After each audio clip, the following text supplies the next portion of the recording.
muitos Minecraft não estão pegando, né? Não estão conseguindo entrar no Minecraft. O que vocês vão fazer? Vão vir no Sphere Explorer, esse aplicativo aqui tem na Play Store, né? Vocês vão entrar nele, vão arrastar pro lado aqui, vão ver aqui, né, galera, essa pasta de games.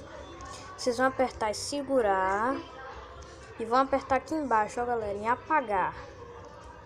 Depois disso, galera, vocês vão entrar aqui vai normal, né? E já vai estar funcionando normal aqui, né, galera? Meu Minecraft aqui não estava funcionando. Vamos ver agora se vai pegar pra ele. Pegou, galera. Já tá funcionando aí normal. O download dele vai estar aí na descrição. Ó, galera, do comandos. Barra Game Mod 0, Game Mod 1. Aquele, como é? Ender Dragon. Dificuldade difícil. Tá muito bom, viu, galera, esse Minecraft. Muito bom. O download dele vai estar aí na descrição, né, galera? Pra vocês conseguirem entrar.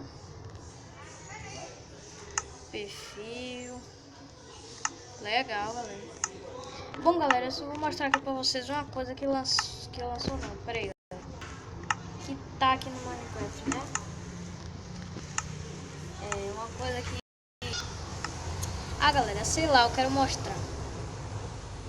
Mas já tirou a dúvida aí de vocês, né, galera? De como entrar no Minecraft normal. Bom, galera, aqui nessa pasta, aqui vai ter esse ovo novo aqui. Cadê? E esse ovo aqui, o ovo do guardião, né? E esse aqui, ó, galera, invocar NPC, galera. Para invocar ele, galera, vocês vão aqui, no diretor, vão pegar esse aqui, galera. Vão botar outro aqui. E bota um dele, galera. Pronto. Já entrou, galera, ó.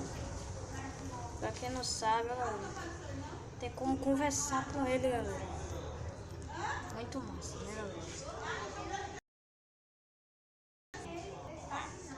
Mas tirou a dúvida aí de você, né, galera? Duas dúvidas aí do Minecraft.